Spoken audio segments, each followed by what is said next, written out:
Hello, and welcome to Regrets I've Had a Few.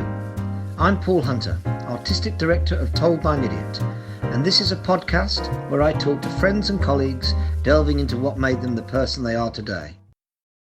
Hello, and welcome.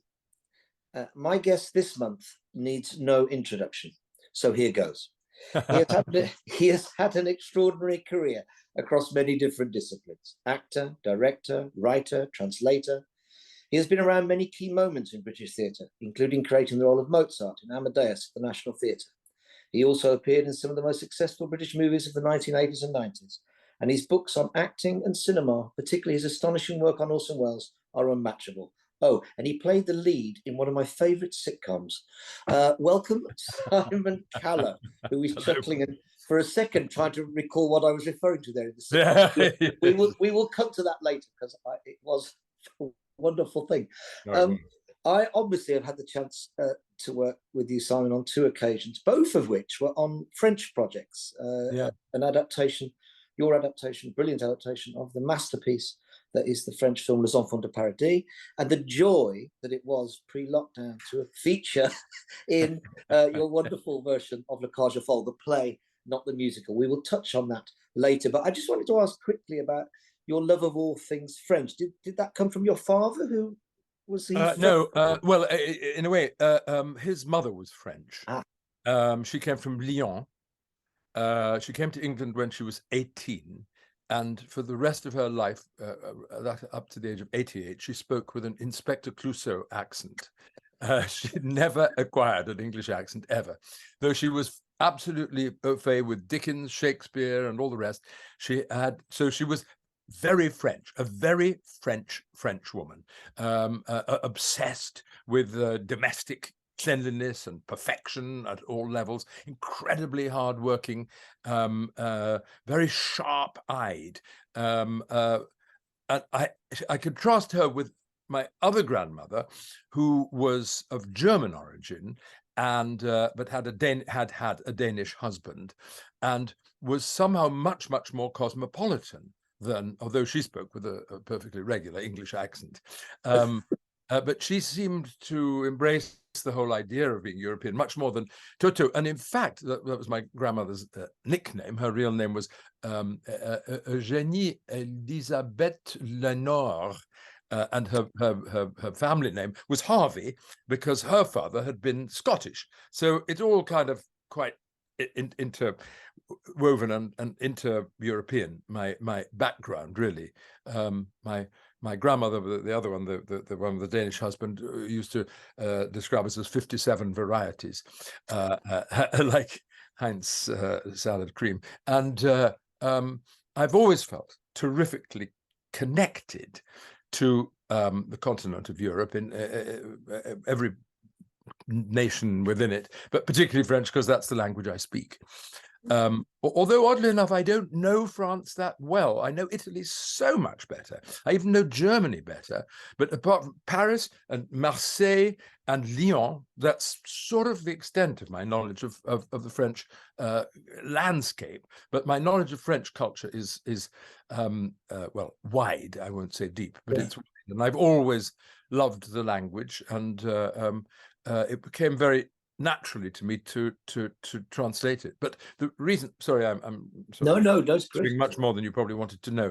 Yeah. But I started translating from French for a rather almost shameful reason, which is that I'd come across a play in that little by the Odéon theatre in Paris. There's a street just beside it, alongside it, where there's the most wonderful theatre bookshop. And I was scanning the shelves because in those days, I was, I suppose I was in my 30s. In those days, it was still quite common for French plays to be done in English translation. It was a big part of our dramatic kind of output. And I wanted something new and interesting. And I saw that Milan Kundera had written a play. It's called Jacques et son maître. In fact, he wrote a number of plays, but I was so abjectly in love with Kundera's work. I had one immediate thought, which maybe I could translate this and I'd get to meet him. That was my absolute motive. This play is a wonderful play, inspired by Diderot, but it's everything you would expect from a play by Milan Kundera. Just fantastic. I've never been able to persuade anybody to do it in England. Not anybody at all. They go, oh, it's so French, because people talk about life and art and philosophy and the meaning of things, which is inimical to the British public, as we all know. Well, we will return to that, but I have to ask, did you get to meet Milan Kundera? I did. I had spent one of the most wonderful days of my life. Wow. In Paris with him, drinking huge quantities of alcohol, starting with Becherovka, which he still loyally drank, his Czechoslovakian national drink. And I suppose it is one of there are little things, aren't there, in one's life where you just think, well, something truly miraculously good has happened in my life. And that was when he decided to write, when it was published by Faber. He decided, he was invited to write a foreword, but he decided instead to write an afterword. And it started with the phrase, how is it possible that my play that has been translated by an English actor, and it turns out to be the best, most faithful translation of any of my work in any language? Okay, well, there's put that on my tombstone. That'll do. But sometimes when you say about a day or an evening, I kind of know what you mean. I remember once having dinner with the film director Terence Davis.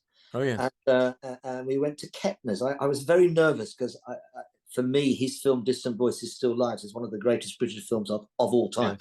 Yeah. And he, I don't know if you met him or know him, but I was a bit nervous because when I'd read about him, he comes across as potentially quite acerbic, but we had the most joyous evening, and his knowledge of cinema, particularly kind of American cinema from the kind of mid-40s through to the mid-60s, was astonishing. Yeah. I never saw him again. We never met again. A project didn't emerge, but I always have that evening in Kettner's with Terence Davis. Yeah, no, as you will with Kundera. Yeah. Yeah, these are golden moments. You have to ring fence them, and exactly.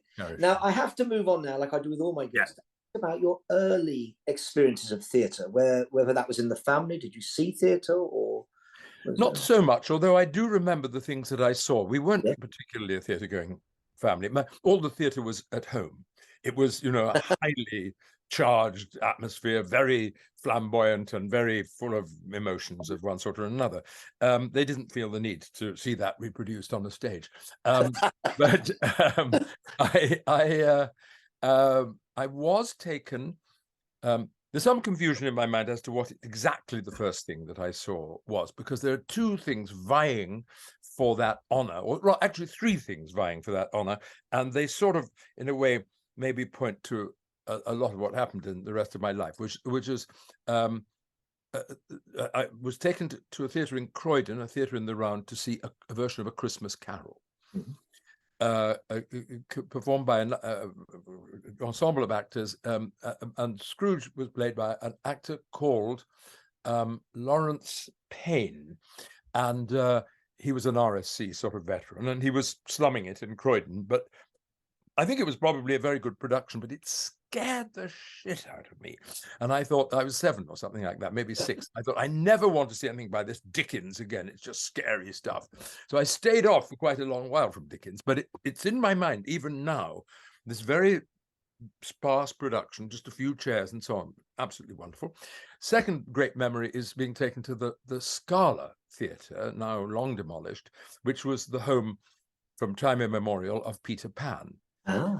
And this is the story that I remember and that has subsequently been told, which is it was a snowy day. We were queuing outside the theatre. I was just howling with tears and rage, as you do when you're 6 or 7 in those circumstances. And then remember finally getting into the foyer, but still crying and crying and crying, and then sitting in this big room with all this red velvet and a big curtain and so on, and still crying and crying and crying. And then the curtain rising on the Darlings family home with the dog Nana padding about, and all tears ending, and me just utterly and totally enraptured. And that show, Peter Pan, has stayed with me deep, deep in my heart ever since. I still think it's one of the most curious and profound and odd plays ever written. But oh my goodness me, when I saw years and years and years later, saw the RSC production, the second cast featured Mark Rylance as Peter Pan. Wow. Absolutely and totally definitive. And nothing that Mark has done, all the many wonderful things Mark's done since, has eclipsed my memory of that. He was that boy, man, reluctant to be a man, boy. It was just absolutely miraculous. And then the third thing is a pantomime at the Streatham Hill Theatre. I was born in Streatham, and my grandmother, my mother's mother, lived in Streatham still, and we were taken to the Streatham Hill Theatre to see what's the one with Baron Hardup in it? I should be able to remember this, shouldn't I? It might be Mother Goose. I can't remember. It's one of the ones. And the villain, Baron Hardup, was played by an actor called Jimmy Edwards. Oh yes, Jimmy Edwards. Yes, of famous course. In his day, with a huge handlebar mustache, and all of that. And the little story attached to that is that obviously they'd been running it in for some time, and the cast were, as they tend to be in panto, on the brink of corpsing at every minute. And somebody said something like, I have a message from the Queen. And he takes it and he looks at the message and he says, silly old Queen. And of course, that was a gag for his fellow actors. And they all broke up because he'd made the line up, obviously. I, evidently a monarchist at the age of 5, stood up. How dare you say something about our Queen? Back down by my family to shut up. So that was sort of it, really. And then I went to live in Africa when I was 9 for 3 years. I lived in Zambia, basically, but went to school in South Africa. And there I saw a couple of amateur productions of things like The Merchant of Venice and so on, and I found them very engaging. But this is sort of the first proper plays that I ever saw, as I said, done by amateurs. I have no idea now whether they were any good or not.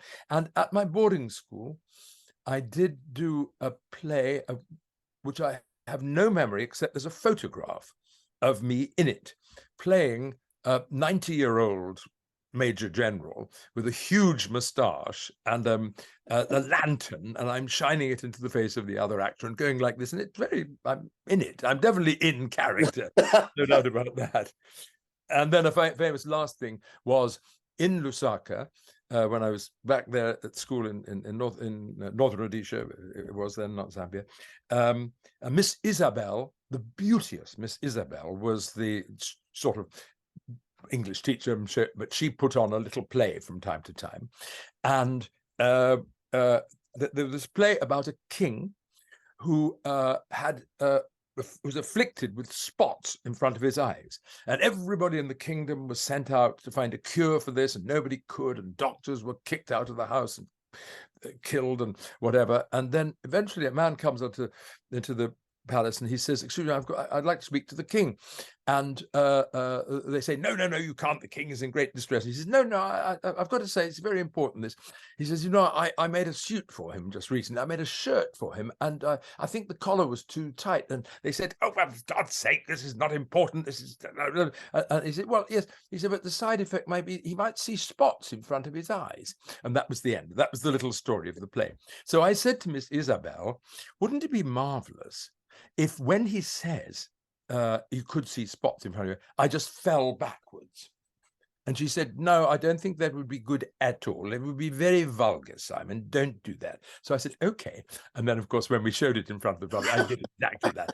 Got a round of applause. So that probably started my suspicion of the control of directors. Yes, I think you've touched on it. What a wonderful eclectic mix of influences theatrically there. I mean, it's fascinating. And of course, you then obviously went on to initially go to university in Belfast, is that right? Yeah, that's right.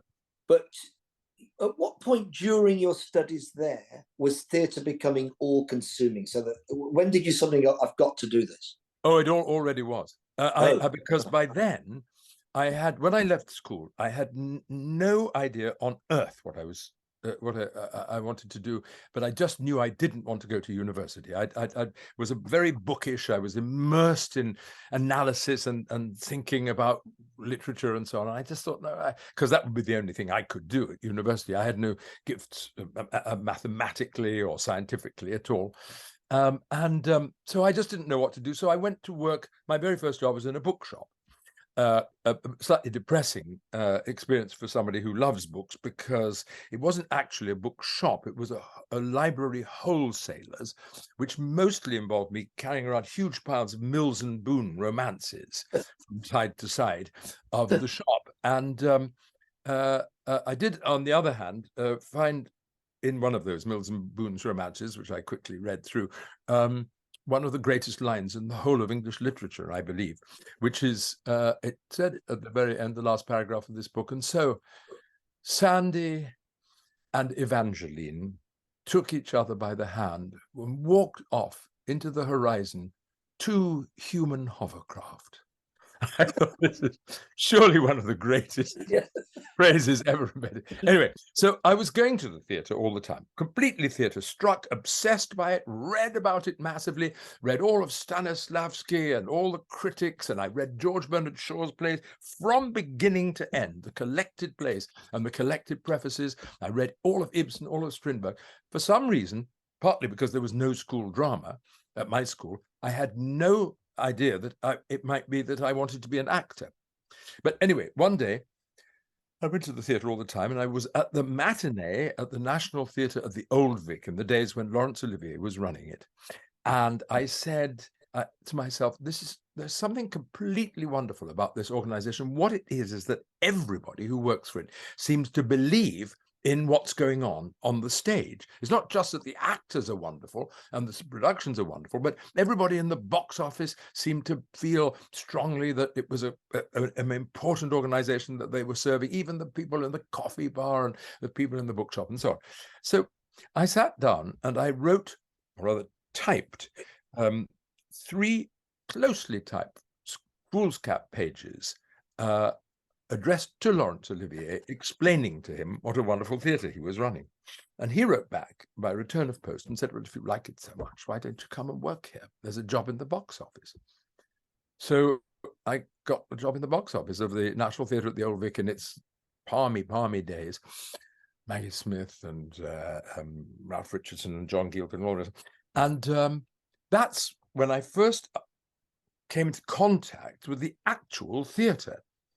And it turned out to be a completely different place to what I'd imagined. And Olivier was terrifically strong on creating a company feeling throughout the theatre, hence the enthusiasm of everybody who was working front of house. He sort of knew everybody's name, and he potted around being charming to people just to make them all feel part of it. And he'd very brilliantly determined that the best way to bind a company together is in food. And so he'd knocked down 2 storerooms in the basement of the Old Vic and installed a kitchen and hired a really excellent chef and charged rock bottom prices. And so everybody went there, the whole of the theatre, all the elements of the theatre, the stagehands, the electricians, the cleaners, the actors, the directors, the designers, everybody. So you had a terrific sense of the community. It's funny you say that in a sense, Simon, because it makes me think of something much more European, the kind of thing that would have been at the Berliner Ensemble or something. Totally. Absolutely. Well, I have to ask you, because it's an amazing thing that you wrote this letter. Did you think you would get a reply from it? Did you expect a reply? I shouldn't think so. No, not although I had some success with writing to the great, because at one point I wrote a letter to the Queen, not much before this letter to Laurence Olivier, because my great-grandfather, who was a stained glass window artist, wrote monographs of the saints. And when George V was crowned, he wrote and dedicated to the king a little monograph about St. George and sent it to Buckingham Palace, which certainly in those days, but I think still now, basically they never accept gifts, they send them back. But for some reason, King George V accepted this gift. And my grandmother was haunted by the fact she hadn't got a copy of it. And so she wasn't able to read it or judge his work. And so I wrote to Buckingham Palace explaining this story and saying, would it be possible to have a photocopy of it? But I addressed it to the Queen, Your Majesty, and again, I mean, one might as well have thrown a letter in a bottle on the waters. I mean, I had no real idea whether I'd hear from her at all. And some time passed, but then about 10 weeks after I sent the letter, there was a knock at the door from a completely gobsmacked postman with a letter which said, on Her Majesty's personal service, no stamp. And so thereafter, he regarded me with awe and respect. And they said, yes, it was the librarian who said, Her Majesty has passed your letter on to me, and she wished me to say how fascinated she was by it. And yes, certainly we'll send you a photocopy. So obviously, your passion for theatre continued, and then it became real in a sense. And I was looking back on some of your early acting, and when you talk about Olivier as part, obviously loving the notion of a company, and in a broader sense, when I was reading some of your early experiences, and actually when I worked with you later on, I met at the RSC, you directed me, you always had placed a huge importance on what it meant to be a company and part of a company. Yeah. And did that feel like that for you when you were working, say, with Gay Sweatshop and Joint Stock, that kind of thing? Gay Sweatshop was a slightly...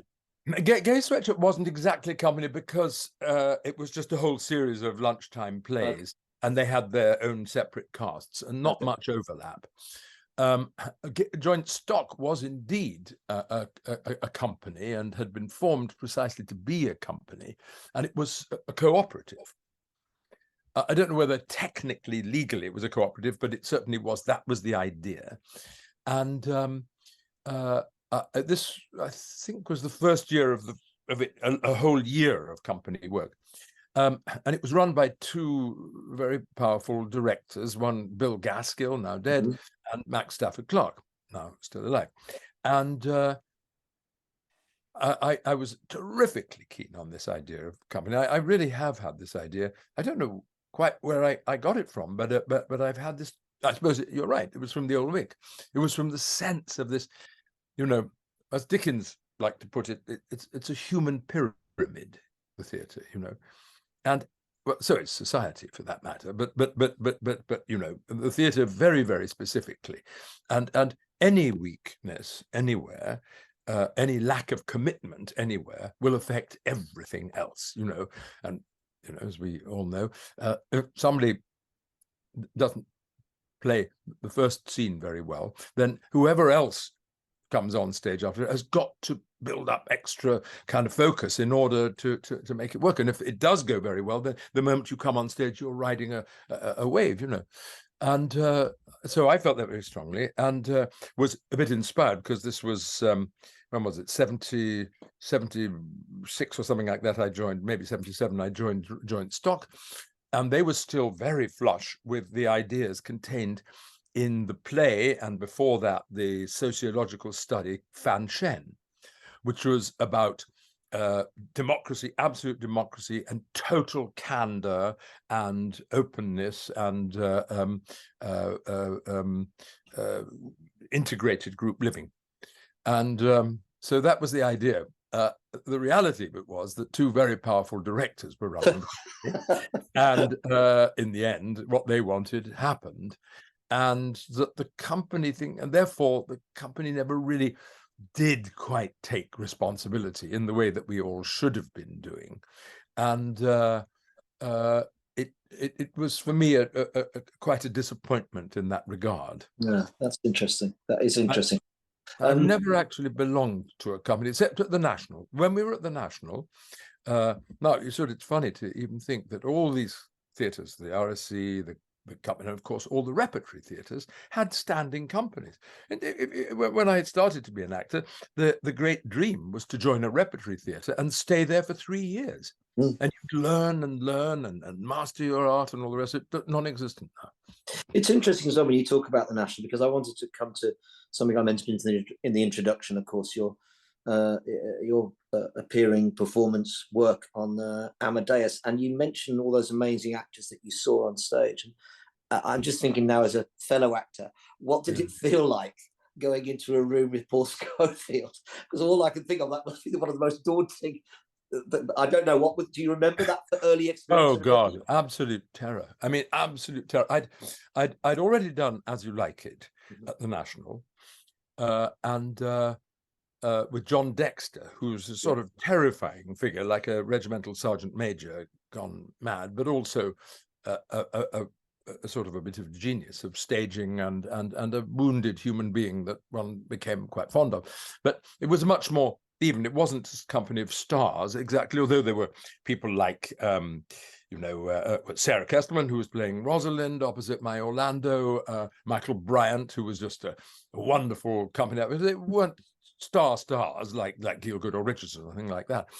And so then we came to Amadeus, and there's Schofield, who was truly godlike to me. I mean, my early enthusiasm for Olivier, which never completely disappeared, but had been tempered by exposure to Paul Schofield. I'd seen him do so many things, and this extraordinary capacity to bring a world on with him, but not draw attention to his own virtuosity at all, was terribly striking. And I had a sense of him as a sort of high priest of the art of acting, whereas Olivier was always, Archie Rice somewhere behind it all, But Paul was different. It was art, of a high level.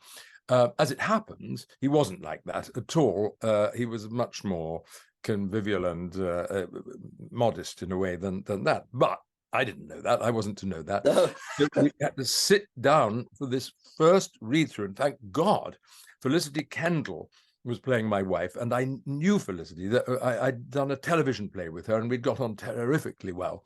So this was huge relief. And then there were some of the actors who'd been in As You Like It, because it was the Olivier company, but it was also Peter Hall and Peter Schaffer. And the way in which I got the part of Mozart was so unexpected. It was that John Dexter had been going to direct Amadeus, not at the National, just anywhere. He was going to direct it, and he had decided, without ever seeing my acting, that I was the person to play Mozart.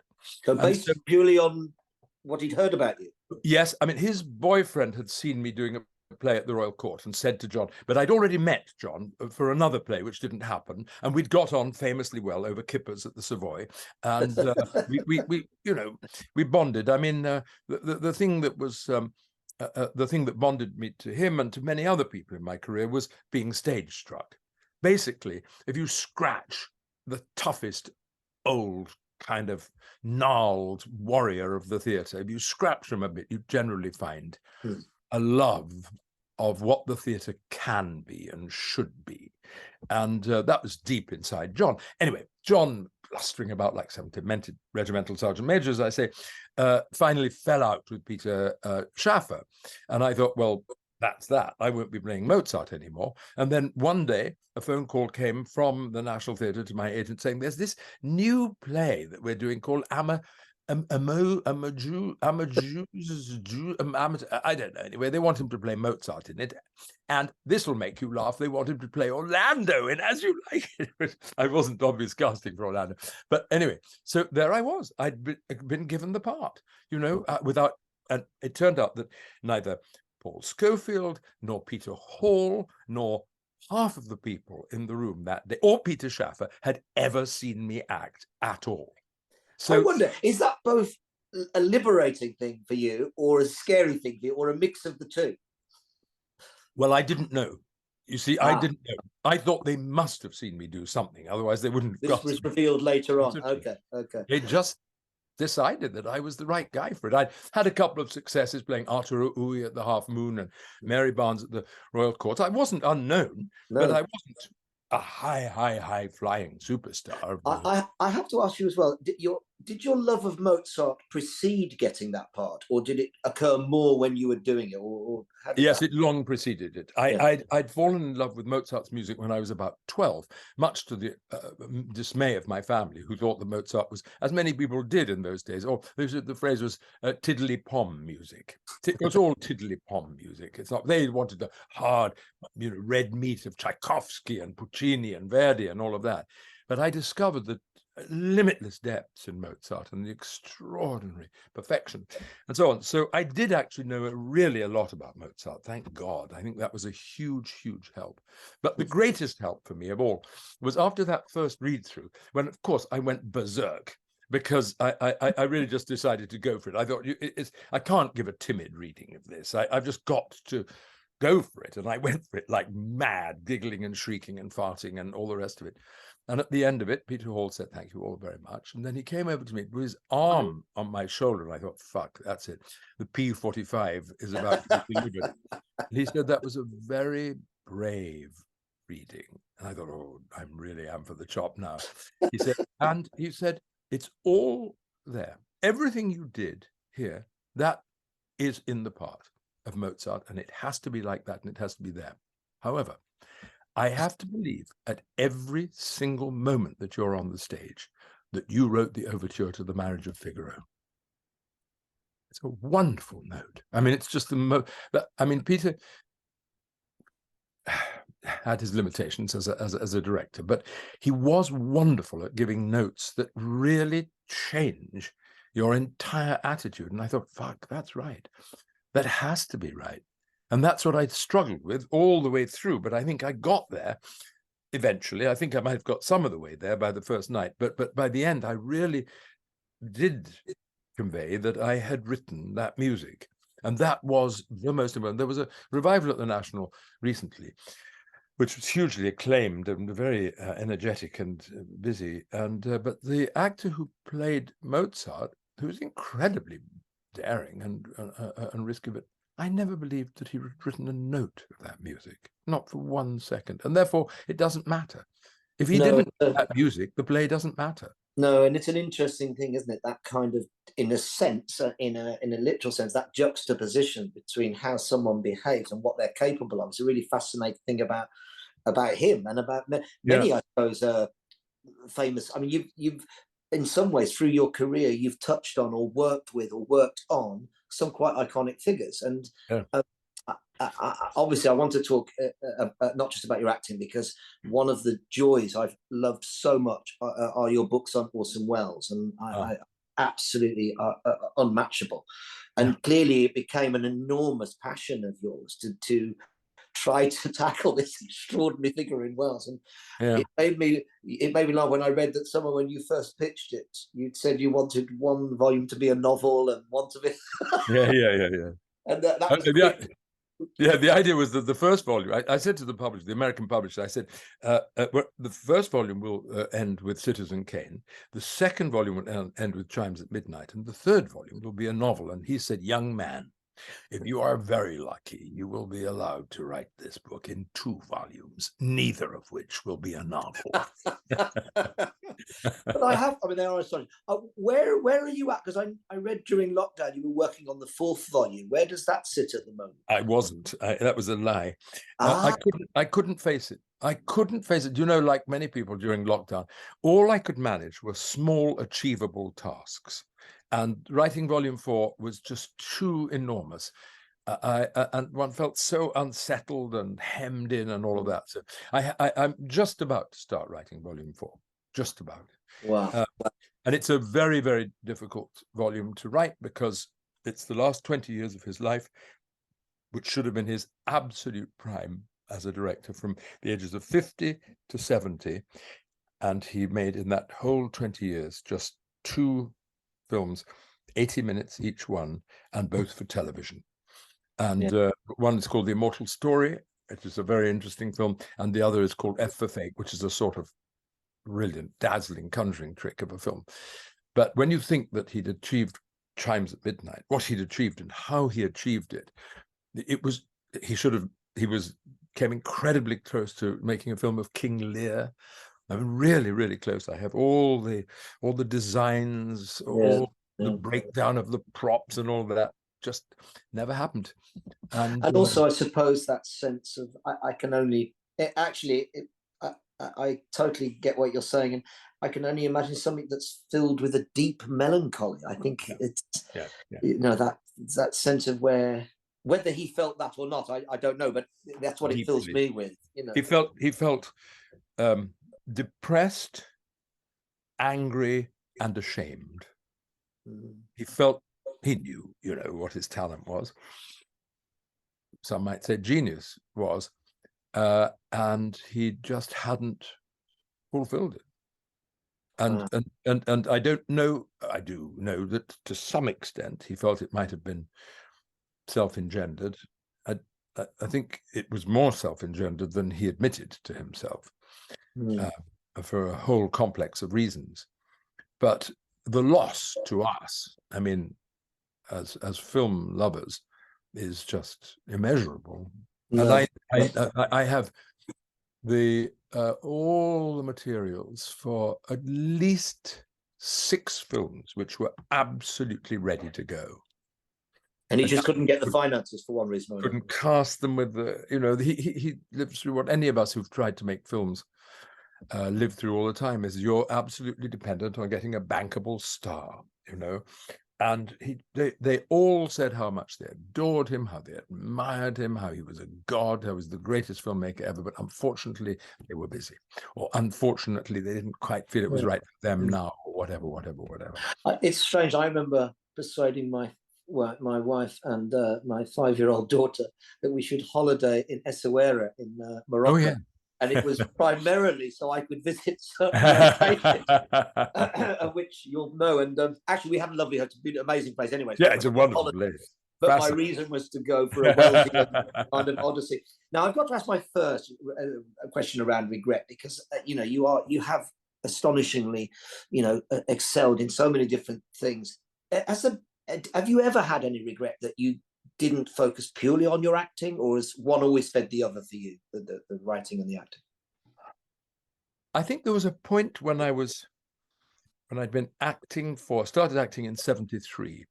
Around 82, 83, I'd never stopped working. It was just one of those unbelievably lucky things. And of course, the trajectory was absolutely up with Amadeus and all of that. And then when I left the National Theatre, I did a Christopher Hampton play called Total Eclipse, which I adore and which David Hare directed superbly. I did a world premiere of an Edward Bond play, Restoration, which is a great piece of work. And I did, less happily, The Beastly Beatitudes of Balthazar B by J.P. Donlevy, which I absolutely adored, but the critics didn't at all. And the producer kept it on for 10.5 months, playing to like 20% audiences, which is really a recipe for insanity. And I just suddenly felt then I've just spent myself in terms of, I don't know, that the impulse to act has now become exhausted in me. And then, by great good luck, I was invited to go to Santa Fe with a small group of actors from the National Theatre and a director to start an organization which was called then the British American Theatre Institute, but they didn't like the acronym very much. So they changed it to the British Academy of British American Drama Association, BARDA. And it's very successful. And I started teaching for the first time and directing for the first time, as well as acting. And at that same moment, sort of out of the blue, was a suggestion that I might write a book about the theatre from Nick Hearn, the great theatre publisher. And so suddenly my horizons opened massively. And I'm a very greedy person. And when I got the sniff of all this stuff, I couldn't stop going after it, And you mentioned it earlier, also got an offer to play in a sitcom, which I'd appeared in a couple of sitcoms in the very early days of my career, but I'd not had much to do. And this sitcom, which is called A Chance in a Million, which was utterly brilliantly written, fabulously original, odd, marvelous piece. I have to say, I urge any listeners who do not know this sitcom, Chance in a Million, which kind of ran, I think, for 3 seasons, was it? In the late 80s. It is a brilliant example of a sitcom, I think, because it's so pure in how it's structured. When you talk about the writing, also your character of Tom Chance is such a brilliant creation. I want to share it with you and the listeners. It was something about the way your character spoke as well, which very funny. Like, there's a line here where you're talking to Alison, your girlfriend or whatever, wife, whatever, on the phone, and you say, "Can't talk, Alison. Car being towed. Problem with lawn furniture." And it was, and when I was, you know what it's based on? It's based on Mr. Jingle from Pickwick Papers, who talks exactly like that. I didn't know that, but it's so brilliant. Yeah, wonderful. And it's such a brilliant idea that everything, the fact that you get into all these scrapes, and and also you take those scrapes and situations. You're always kind of, there's a positivity about it, which means it remains relentlessly funny. That sense of you know, and to the point that the police sergeant saying, "Do not arrest this man," whatever exactly. Drive the. So I urge anybody. Now we touched on comedy, which of course is close to my heart, and I know yours. And when you wonderfully came to see our current show, Charlie and Stan at Wilton's Musical, and we were exchanging emails about this podcast, you mentioned a thing I didn't know was your love for eccentric movement or eccentric dance, and your connection to the Max Wall Society. Yeah. I've always been totally fan. When I saw Max Wall first in my very first job in Rep in 1979 in Lincoln, and we were a company there for I think I did 4 plays, maybe 5 with them, and we all went off en masse to see Max Wall in the Working Men's Club. He'd come to his show, and we all knew him from I suppose television or what, I don't know. We all knew that he was one of the greats. And so we went, trooped into this, and famously, you know, he played Professor Wolofsky, wearing tights, sort of half ape and half man, actually, with a dicky and a dinner jacket, not a dinner jacket, a tail, curtailed tails, and it was many people know that wonderful. It was slightly surreal, the whole act, and but his physical life was absolutely astounding because he was ape-like, and he'd do these walks, these funny walks, and I didn't know so much about him, so I looked it up and I discovered that he was, technically speaking, he started his work on the boards in the sort of days of variety. It wasn't strictly speaking the music hall, but it was very much the spirit of the music hall, doing what was known as, technically speaking, novelty dancing. And it was a huge movement. You know, there was a lot of it. All kinds of clowns, comedians, dancers, it's somewhere in between all of these things, pushing the extent of the human body into bizarre shapes, but always with a certain grace about it. It was definitely art, you know. And I've got a friend, a woman called Betsy Betos, who was an American novelty dancer herself, or eccentric dancer herself. That's the other term for it, eccentric dancing. And she she's made a documentary about eccentric dancing and discovered Max Wall, and was, of course, totally in love after he died, this is. And then somebody said, "Oh, you should talk to Simon Callow," because I did know a lot about Max and had thought a lot about Max. I never met him, but I saw all his stage roles. He was a wonderful actor, especially in Beckett. Absolutely extraordinary, but also as genius as Archie Rice in The Entertainer. I mean, where Olivier, you know, when Olivier played Archie Rice, the clapped out music hall comedian, Jack Lemmon went to see him and said, "How did you manage to dance so badly?" And he said, by doing it as well as I could, dear boy. But with Max, it was quite the opposite. He was such an extraordinary physical creature. He just had to do 3 moves, and suddenly you were in a different world of expression.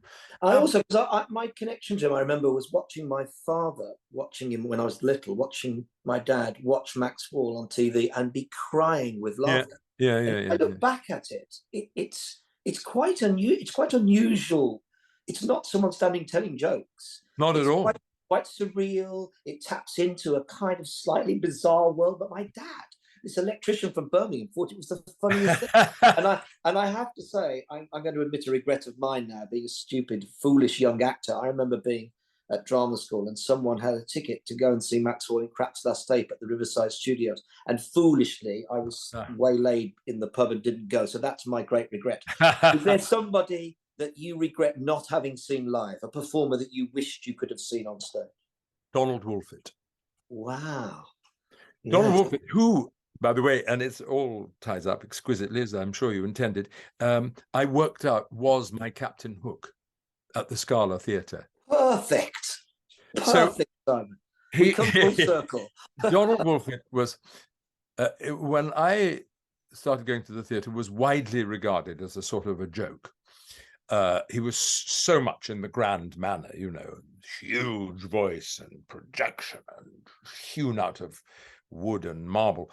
But I then got to talk to other people, older people, who'd seen Wolfett in his great days, touring Shakespeare and Ben Jonson unceasingly around the world. I mean, and the program, if you look at it, he was playing King Lear, Macbeth, all in 1 week, Ben Jonson, blah, blah, blah.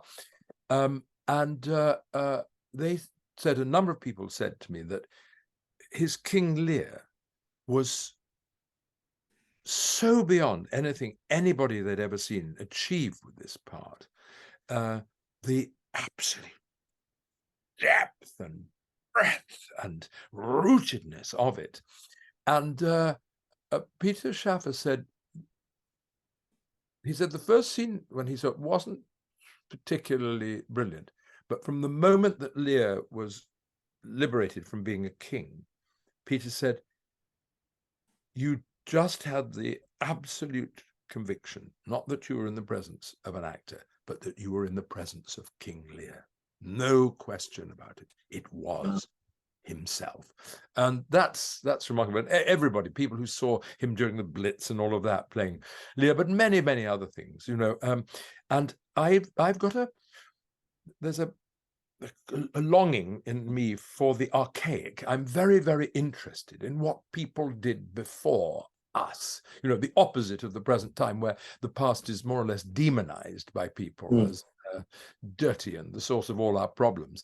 But in terms of the theatre, the expressive power of an actor like, shall we say, Irving, or the mercurial genius of someone like David Garrick or Keane, this fascinates me deeply. What did they do? I think I totally agree, and I think obviously working on Charlie and Stan was a huge joy, because we were also, in a sense, looking at a form that is kind of ageless and is also a performance form, not a director's form. It's passed on verbally or physically from performer to performer. Simon, it's been such a pleasure talking to you. It's been, we could chat all day. We should do it again. I need to finish by asking you 7 very quick questions, to which you give a whatever response. You'll get the idea. Georges Feydeau or Eugene Labiche? Feydeau, I think. The Cotswolds or the Lake District? I don't know the Lake District at all, so it'll have to be the Cotswolds.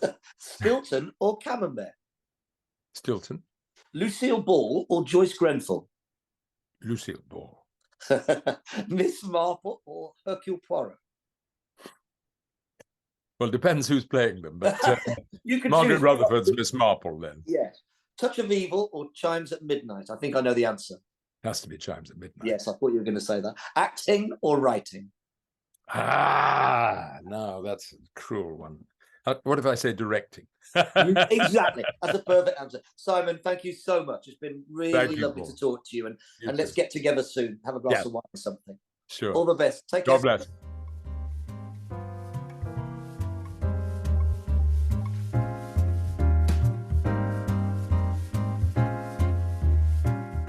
Dear listeners, if you've enjoyed this idiot podcast, please spread the word